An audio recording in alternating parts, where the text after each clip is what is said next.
Hey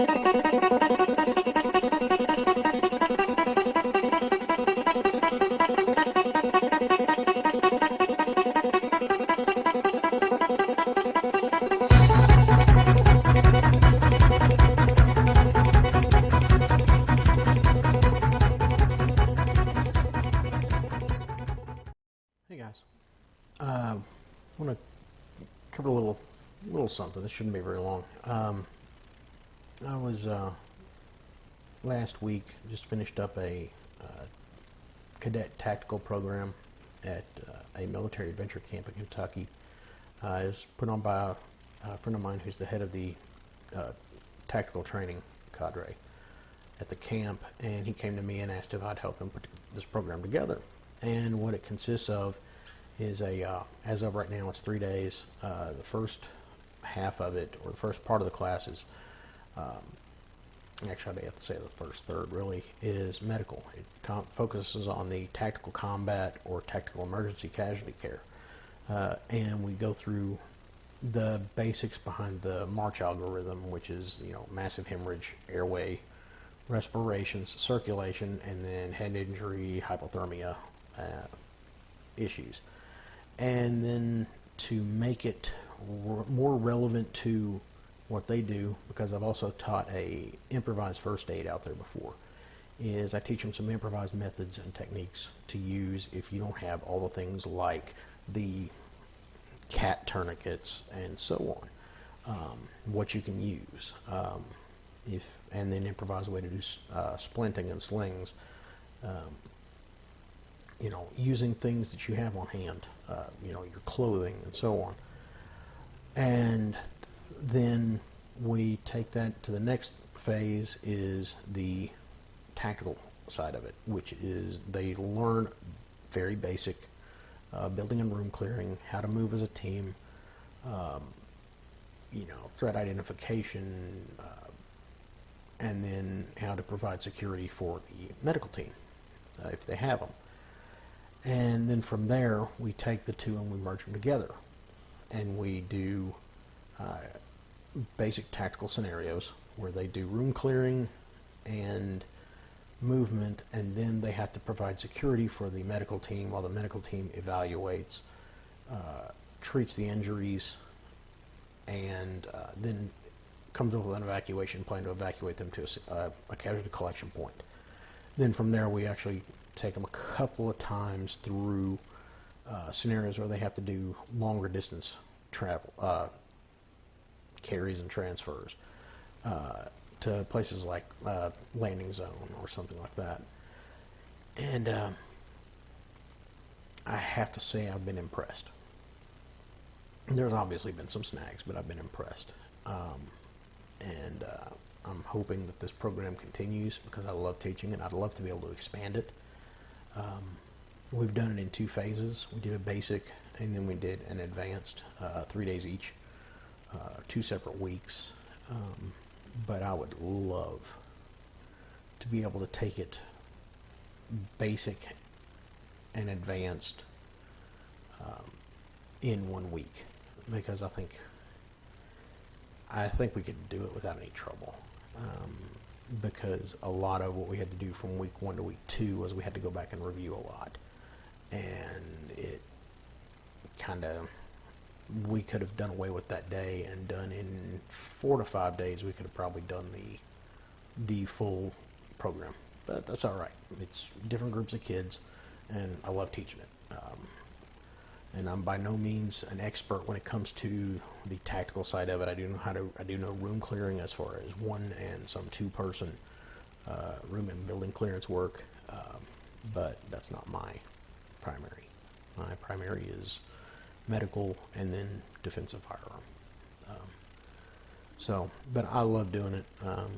And for those wondering, no, they didn't use live weapons. They used the rubber guns, dummy guns, and then I also have some airsoft pistols that they were able to use for part of one of the days. We set up, paper targets of, threats, and they went into a room one at a time with one of us with them, and they went into the house, into a building. It was basically a small cabin, and they went through the motions of clearing and dealing with each individual target. It wasn't so much for anything other than really just a lot of fun for them. We finished up the last day of the advanced program with a mass casualty type scenario. It wasn't a true mass casualty. I think it was only 3 victims, with 1 threat, but it was based on real events. We based it loosely on a city council meeting in a large auditorium.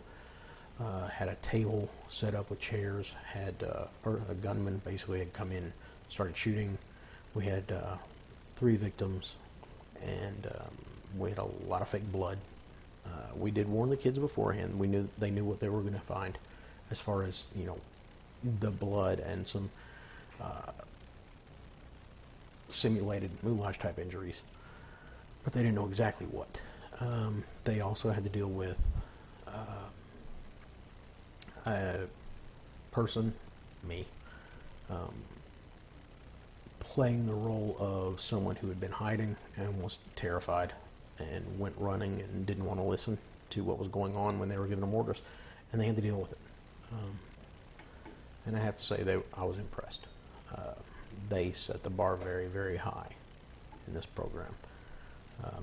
I'm looking forward to doing it again, and it's a good class. I actually enjoy teaching classes like this to anybody, not just these kids. I would love to teach a basic class like this to adults and focus on the medical, because let's face it, what is really going to help right now in these lunacy times we've got, where we have morons out there who decide they want to hurt people close at hand who can render that medical care when the person's bleeding. That's what makes a difference.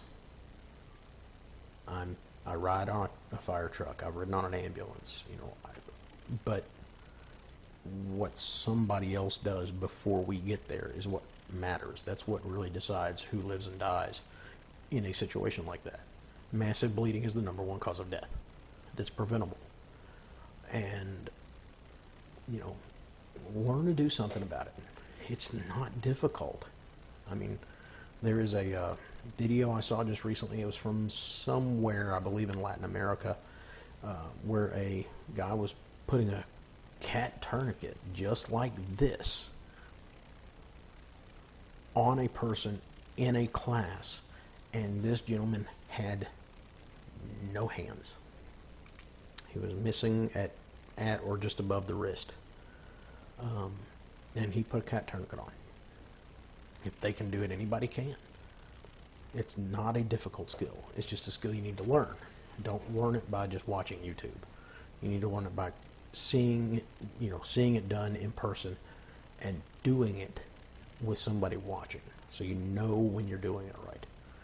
But yeah, that's pretty much it. I mean, I just wanted to kind of cover that. I mean, I really like this class. I think we're going to start offering a course similar to it for adults or pretty much anybody. I am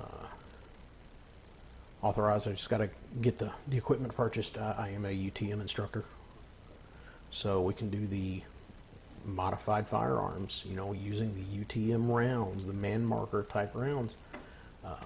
For those who don't know what it is, it's similar to what you see some places use the Simunition. That's another brand. But you can use those in force-on-force training, and we could do it. We could say, here's your scenario, and once we get the equipment, say, bang, bang, bang, do what you've got to do. And then you have to deal with any injuries that are incurred on you or on any innocent bystanders, or whatever. So it's a possibility, but I highly recommend the training.